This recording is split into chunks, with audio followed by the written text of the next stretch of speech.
Long before it became an empire, Rome was just another struggling city on the Italian peninsula.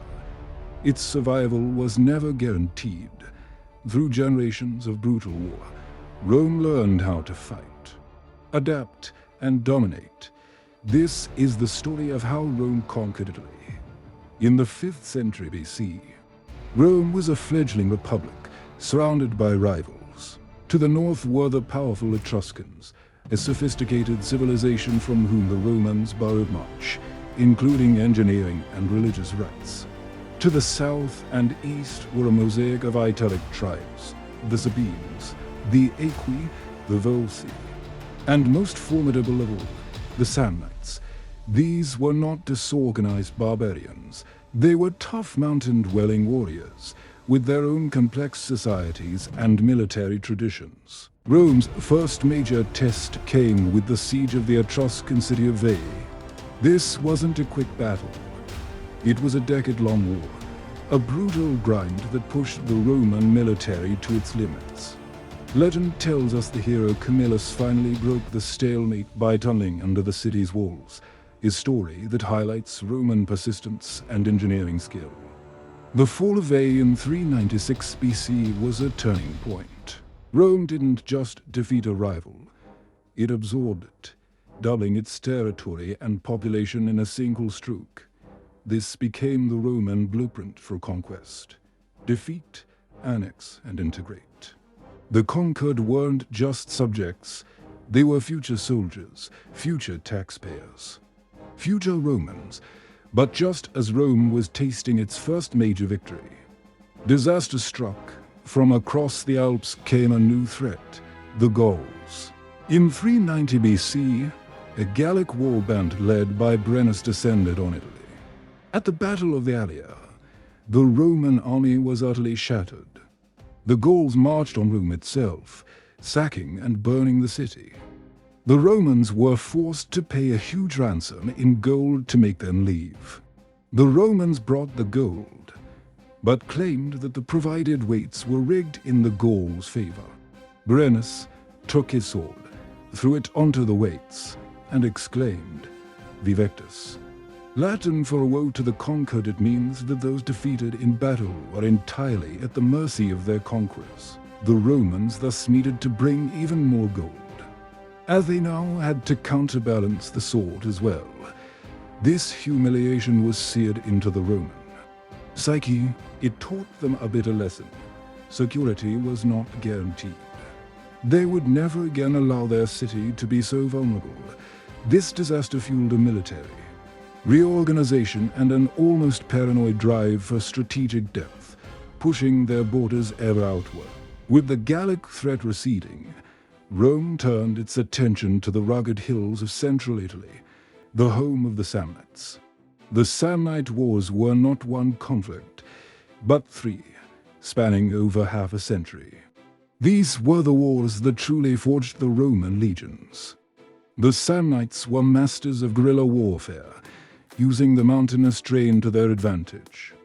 They famously trapped an entire Roman army at the Caudine Forks, forcing them to surrender and pass under a yoke of spears in ultimate disgrace. But Rome's strength was its resilience. They learned, adapted, and returned with a vengeance. They built the famous Appian Way, a military road stretching south.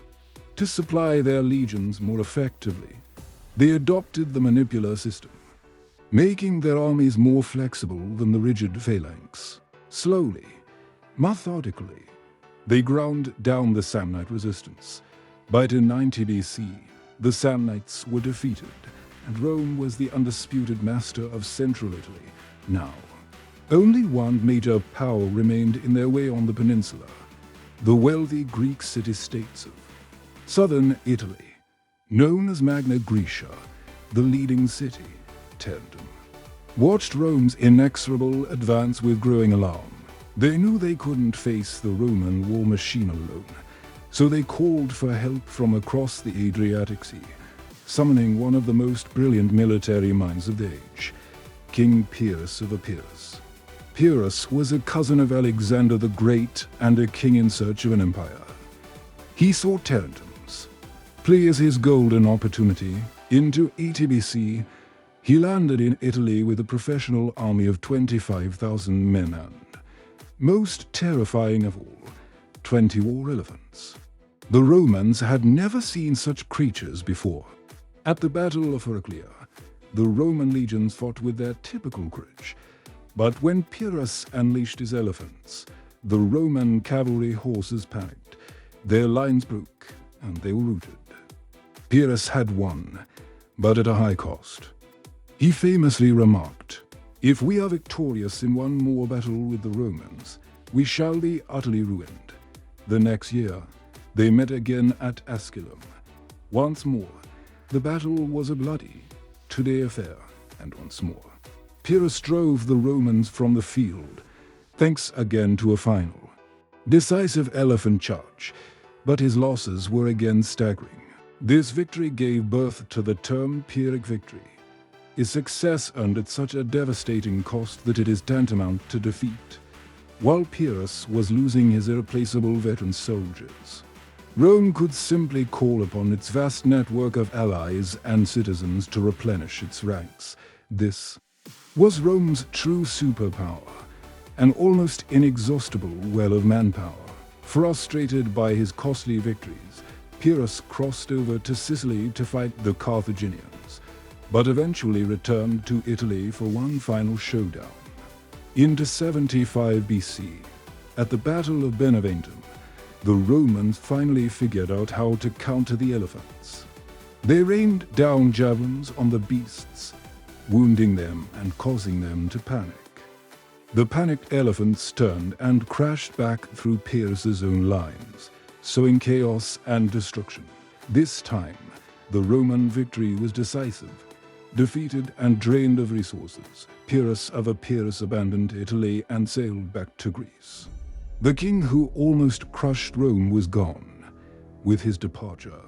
The last major resistance to Roman authority on the peninsula collapsed, Tarentum surrendered, and the Greek cities fell under Roman control. In less than 250 years, Rome had transformed itself from a single, vulnerable city-state into the unquestioned master of all of Italy. Through brutal warfare, strategic genius, and an unparalleled ability to absorb defeat and learn from it, they laid the foundation for an empire that would dominate the Mediterranean for centuries to come. The brutal early wars were over. The conquest of Italy was complete. But for Rome, it was just the beginning. The stage was now set for its legendary clash with its great rival across the sea, Carthage.